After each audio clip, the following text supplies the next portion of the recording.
Jigs, router jigs, lots and lots of jigs. Let's talk about jigs today.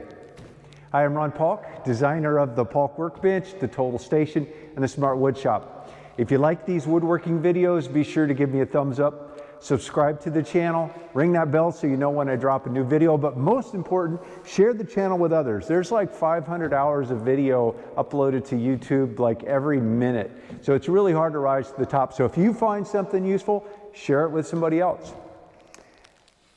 Jigs. So I have used jigs my entire career. A lot of router jigs, jigs for my saws, just things to help me cut better or make specific parts and pieces over and over again that I want to be identical. I've always said that a router is the most versatile saw that a carpenter has. So when we make jigs, essentially we're making ourselves a CNC machine. So CNC is really computers. It's computer driving with a big gantry and all the motors.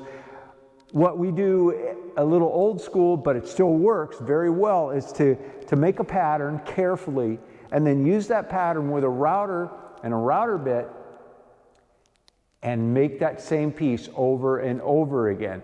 And I argue that a lot of times I can actually do that a lot faster than the CNC machines. Of course, the nice thing about them is you got a robot doing it, so you can go do something else. These two jigs here were the creation of from building the Smart Woodshop. I've built lots of trailers that have had wood shops in them, both mobile shops and portable shops. This one is a portable shop in that it's not set up to be used in the trailer. It is a rolling toolbox. And I have built them in the backs of trucks and vans and just lots of experience, decades of experience of doing that, and Smart Woodshop was a culmination of that. And one of the things I did was develop a drawer system that I evolved to this latest iteration, and also my cubby system, which goes back about as far, and it hasn't changed much. But what has changed is how I make them. It's basically a series of dados. Here, let me go give you a look.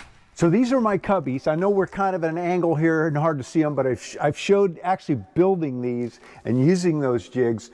But there's basically a series of dados that run the whole width, top and bottom, and then I use this 1/4 inch plywood material that just slides in, and there's a stop here. I can't pull them out unless I unscrew the stop. But basically these are adjustable. These dados are every 2 inches, so that as my tools change, I can adjust these to fit my tools and I'm not locked in. So I love the modular aspect of this. So one of those jigs makes this. The other jig, and the evolution from the previous trailer and trucks that I've built, is I've gone to this straight dado with a little piece of wood to create a stop for this drawer. Lots of information on this on YouTube here that I've put up videos. I showed building every one of these cabinets. But I designed them in such so all these dados are exactly the same spacing.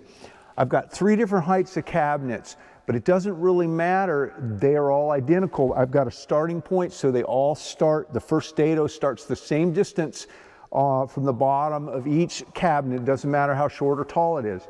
And the last dado stops the same height from the top. So I just use a multiple of these to decide on how tall a cabinet can be. So I won't make it just an inch taller, but rather it'll be a multiple of these dados. So again, I have 3 heights of cabinets in the Smart Woodshop, but I can have any combination just by adjusting it by 1 dado width.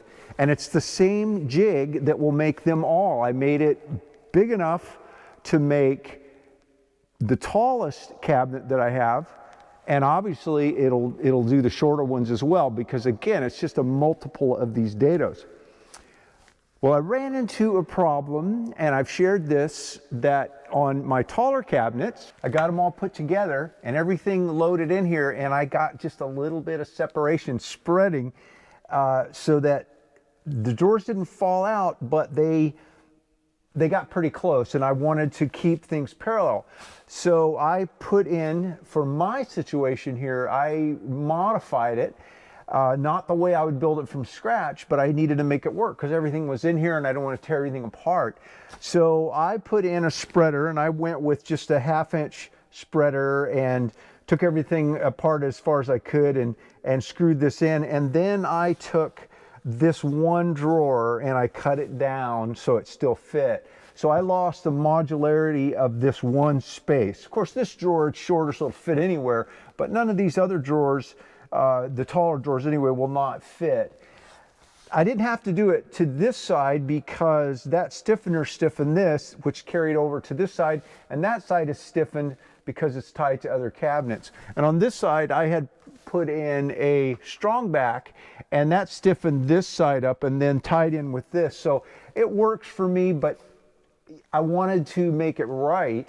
And so I redesigned these two cabinets. I added 3/4 of an inch height to them so that right here across on both of these, I could put in a 3/4 inch spreader attached, you know, through the ends or with pocket screws, and still be able to have all of the drawers fit. So by growing it that 3/4, that meant right when I came up to it, I think I set it up for here, but it doesn't really matter where, the dado needs to move up 3/4. So I've got this perfect spacing and then up 3/4 and then start again. So the jig that I made would not accommodate that. So I need to modify it, and because I showed you how to build that jig, I want to show you the modification as I do it, so you will know how to build it. You see it in the video how to build the whole thing, and this is just a simple modification that will make this so easy. This is the dado jig. Now the reason I went with a big jig, full size, instead of something that I could just make a dado and move it and make another dado and move it, I did that in all of the other construction projects prior, but one of the things that is a truism about something like this is if you've got these dados that are gonna march their way up, if you get off just a tiny amount and you multiply that by every one, all of a sudden a few in and it's way off. And I ran into that. I had built a jig in a previous video series that notched or referenced itself from the previous dado, so you just marched your way up, and no matter how much precision I had, it would get off and off and off. And so I made it work, but I decided that it was worth doing a solid jig, and so I took my time and put this together properly, and I showed you how to do that in a video, which you can go look at, that series of building the smart woodshop. But even if I'm off a tiny amount, it doesn't really matter because I'm making all the sides exactly the same. So if one side were off a little bit, the other side's going to be off the same amount. And they're non-handed, they flip around. So anyway, it worked out perfect. But now what I need to do is make an adjustment.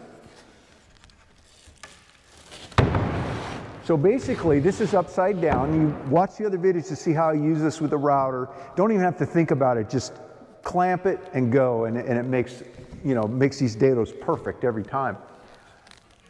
But let's say this is the side of a cabinet, and I would put it in here and shove it tight to the bottom. There's a stop here, and it would be flipped over, and then I would clamp this, put a couple screws in to hold it in place, and then make the cuts. And it references from the bottom to the bottom of the first dado 7/8 of an inch. Now, what I need to do is continue to have that, but now up a few, I want to then be able to take this jig and, you know, loosen up the cabinet board and shove it up that extra 3/4 to give me that 3/4 space. So the fix is pretty simple. I'm going to make the jig exactly the same way. In fact, all I'm going to do is take this bottom stop off. I'm going to make it 3/4 of an inch narrower so that it will give me the second level from, you know, the top section. And it doesn't matter, I can just pick one where I want to do this. The jig will have no specificity, no complexity to deciding exactly where that's going to be. That's just, I may decide to put the spreader in one place on one cabinet and in another place on another. It won't really matter. The thing that I need to do is just have this stop so that will reference the upper portion of the cabinet. And then I will cut a strip 3/4 of an inch that I'll slip in, and that will be for my starter. So all I'll have to do is put that starter strip in, make my first few routes, and then when I decide it's time to move it up, then I'll just pull that out, shove it up tight, clamp it back down, and then finish up. So it'll be an extra step in the process, and I will only need to do it on the taller cabinets.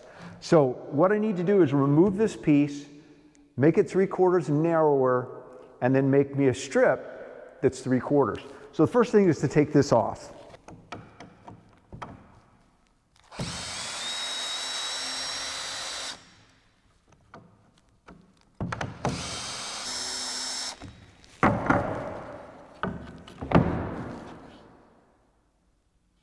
Now with this off, I'm just going to rip this down 3/4 of an inch.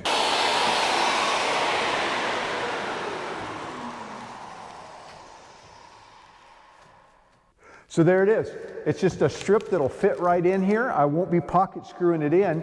I'll probably put a screw in like right in the middle here just to keep it with the jig, but when I'm actually using the jig, I'll remove the screw and just let it friction fit in there so that I can remove it, slide it, put it back in. There's the modification to the jig. Watch the other videos, learn how to build it, and make this one modification and it'll work perfect. Thanks for taking the time to watch. Have a great day.